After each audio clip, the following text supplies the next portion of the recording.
Hey mamas, I'm Brooke Miller, registered dietitian, certified lactation counselor, and a mama who has helped hundreds of moms feel like themselves again after baby, boost their energy, mood, metabolism, and even milk supply.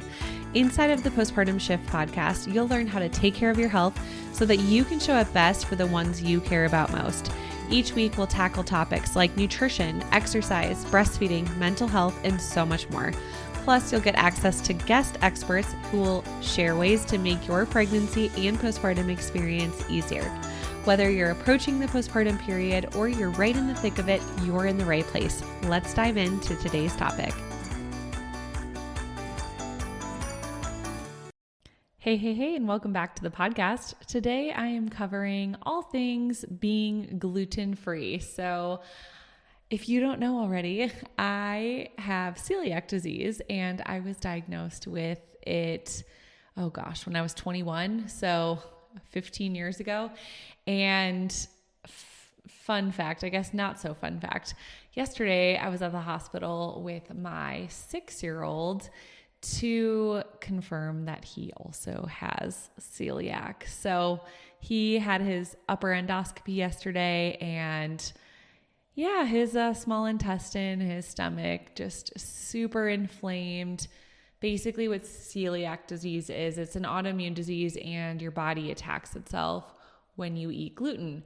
And so it's this immune response and it destroys the microvilli of your small intestine, which long-term, it leads to malabsorption, weight loss, which is what my son has been dealing with, and then stomach pain, diarrhea for some people. That was one of my big symptoms.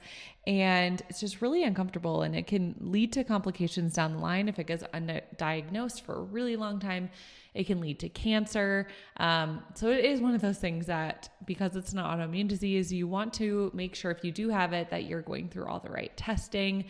So for me and my son, both of us, we started with the blood test and both of us showed that we had really high elevated lab values. And so both of us underwent an upper endoscopy and the upper endoscopy is really the gold standard for testing. And we are technically waiting for his biopsy results to come back over the next week. But his GI doc said, based on what she saw in the scope yesterday, she said, I can guarantee with your family history, with what I saw with his blood tests, get ready, you're going to be going gluten-free. So I wanted to chat all about being gluten-free, just, focusing on some of the things that you can eat. And, a lot of people, I've had a lot of friends recently go gluten-free and talk about how hard it is. And so if you're curious about going gluten-free or you are gluten-free and you just want some tips, or your kids are, you just want some tips on how to be successful, then this episode's for you. So the biggest mindset shift I had to make 15 years ago when I was diagnosed was really shifting my focus to what can I eat versus what are the things I'm missing out on? What are the things that I'm not allowed to eat? Because that can be a really dark, depressing place when if you're only focused on, everybody else is able to eat this and I can't, and I'm left out, and why me? And kind of this victim mindset. I definitely went there when my initial diagnosis. And part of the reason I went there mentally was because 15 years ago, nobody really knew what gluten was. There were not a lot of options at the grocery store. Restaurants had no idea. Restaurants did not have gluten-free menus. And so it felt very doom and gloom. It felt like every time I went to eat, my option was to eat a salad or meat and potatoes. And while I love salads and I love meat and potatoes, it also felt so restricting. And I was in small town Wisconsin when I got diagnosed. I was, 21. And so there weren't a lot of restaurants or options. Even at the grocery store, I would have to travel across town to this one grocery store, and everything that was gluten-free was so expensive. And gluten-free products in general are still more expensive, but at the time they were really, really, really expensive. And I was a 21-year-old college student, which meant I was living paycheck to paycheck. I had no money. I mean, my income at 21 was so low. And so for me, it felt even impossible to buy gluten-free product. When I got diagnosed, I remember thinking oh, I'm going to lose so much weight. I'm going to lose so much weight because of this diagnosis. And fun fact, I did not lose any weight when I got diagnosed. If anything, I feel like my weight stabilized in a good way. I was finally absorbing vitamins and minerals and nutrients. I wasn't having, insane diarrhea anymore after my diagnosis.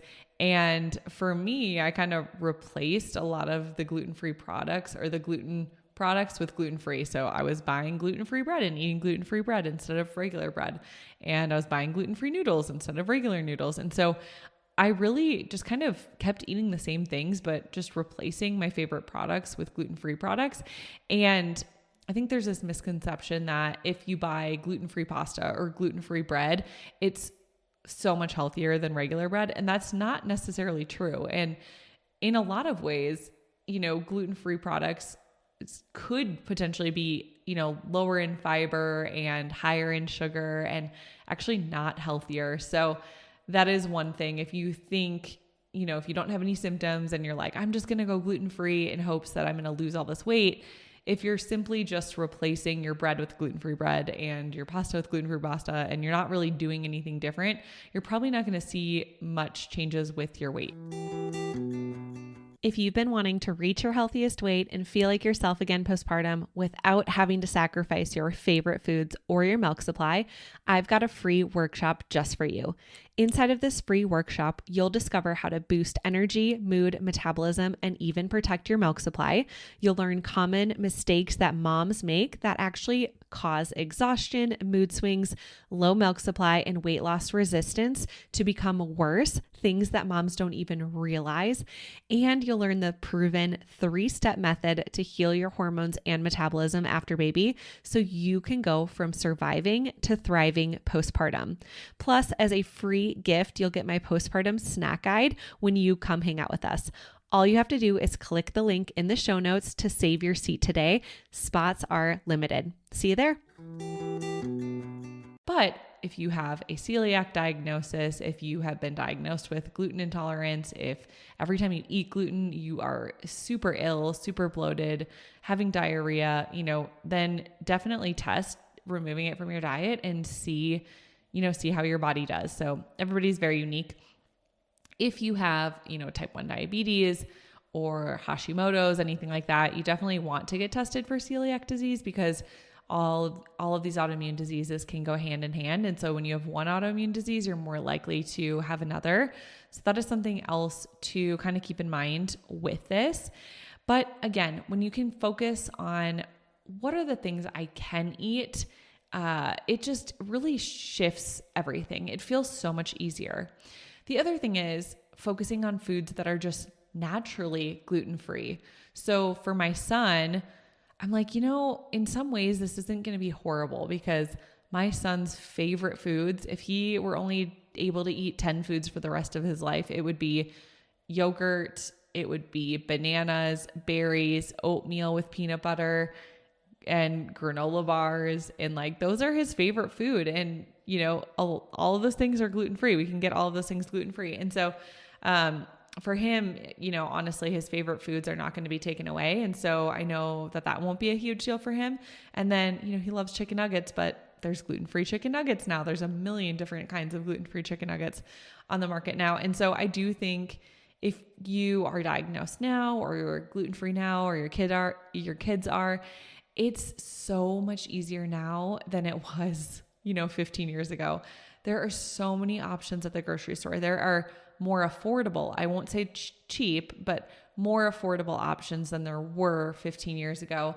Restaurants, when you go out to eat, I would say, I live in Denver, so I do feel a little spoiled in that people here are pretty health conscious. And I feel like every single restaurant I go to has a gluten-free menu, or they have their menu marked with gluten-free options. And I feel personally, when I feel like I'm going out to eat now, I feel like there's so many options to choose from. It doesn't feel restricting to go out to eat. I don't feel even restricted going to the grocery store to buy groceries. I think there's so many great options now. And so really just leaning into what are the things that I can eat, what are the things that I enjoy eating that are naturally gluten-free.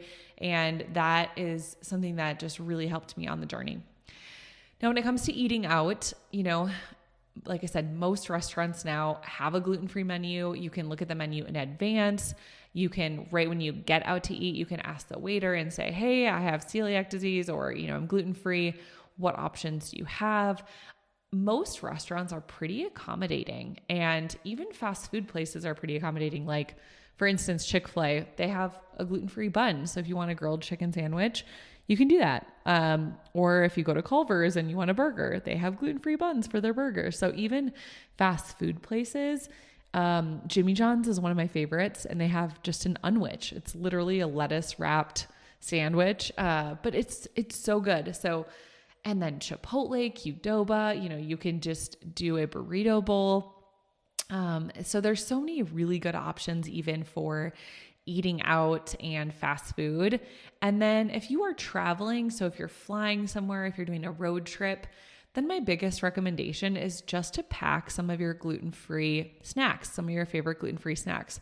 So I'm a huge fan of RX bars. I also love True bars. Those are some of my favorite bars, and I always have one or two different kinds in my diaper bag. If I'm flying or traveling somewhere, I always throw those in. You just have to be careful with some of the chocolate ones because they can melt. So you don't want to keep those in like a bag that's going to be sitting in the car or anything like that. So when traveling, think of those options, or like beef sticks, like beef jerky. Those are some really, really good options for traveling. Even trail mix. There's some brands that make little individual packs of trail mix, so you can just throw some nuts in your bag. But I definitely like to have something that's higher in protein, fat, or fiber in my bag or car or diaper bag when I'm traveling, just because if you do find yourself getting hungry and all you have on hand is like chips, let's say, chips are just not going to fill you up. They're not going to sustain you. You're going to be hungry again in 5 minutes. And so that's why I'm a huge fan of the RX bars or the True bars or nuts, because at least then we're getting some healthy fats. We're getting a little protein in. We're getting some fiber in. And those are just some really great options. If you are doing a car trip, a road trip, then definitely bring a cooler. Then you can throw things in like string cheese, Greek yogurt, things that are still pretty simple for grab and go options, but that need to be refrigerated. So those are my biggest tips for eating out and traveling. But I just want to say, if you just got diagnosed or if you're just going gluten-free and you're feeling overwhelmed, I promise it gets so much easier.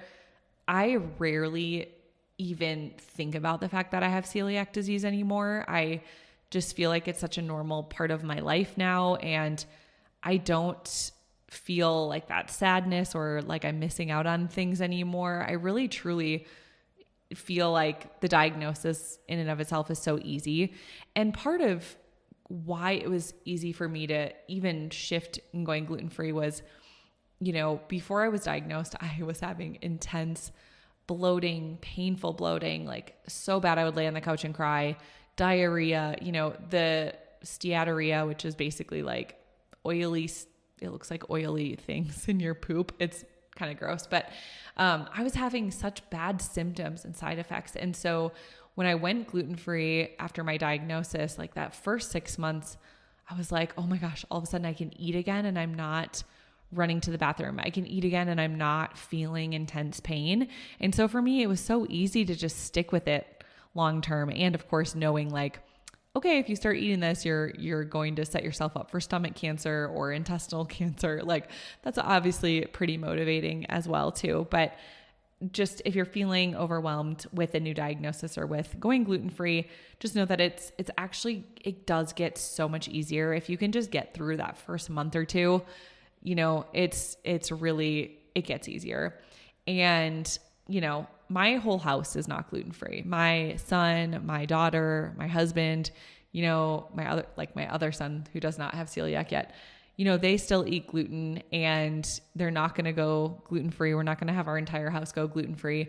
But obviously we know at this point, my other son and my daughter, they do have a chance of developing celiac disease. So we're going to continue getting them tested whenever they get blood work done, at least once a year. And my son, who just got diagnosed, he was having a lot of weight issues. He could not gain weight. I mean, he is 6 years old and he weighs 30 pounds. I mean, he is so skinny, so scrawny. And we're really hopeful that now with this diagnosis, he can start gaining some weight. And we're also in some really intensive feeding therapy right now. So yeah, I'm really hoping to see him be able to just expand his palate, gain some weight, and absorb some of these vitamins, minerals, and hopefully just physically feel better. So I'm really excited to see what's ahead for him. And, if you are gluten-free and you're attending a birthday party or an event and you're not sure if there's going to be gluten-free options, something else I would recommend is eat a snack, a really well-balanced snack before going, just because you don't want to go to an event starving if you don't know if there's going to be gluten-free options. And then if you're starving and there's nothing for you to eat, you're going to be really irritated and angry. I've made that mistake a few times in my life.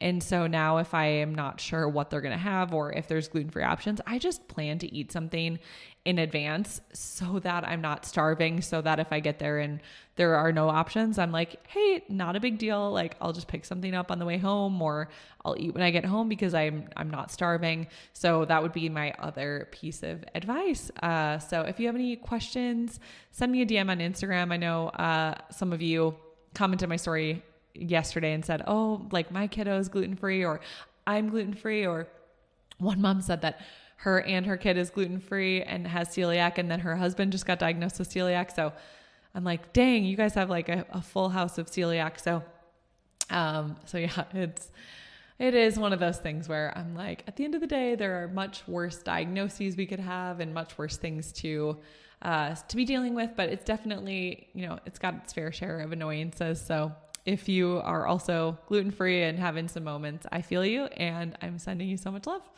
All right, I'll see you in the next episode. Thank you so much for hanging out with me and listening to the Postpartum Shift podcast. If you enjoyed this episode, it would mean the world to me if you could share this episode with a mom friend and leave a written review. This helps the podcast reach and help even more moms. Come say hi over on Instagram at Nutrition for Mamas.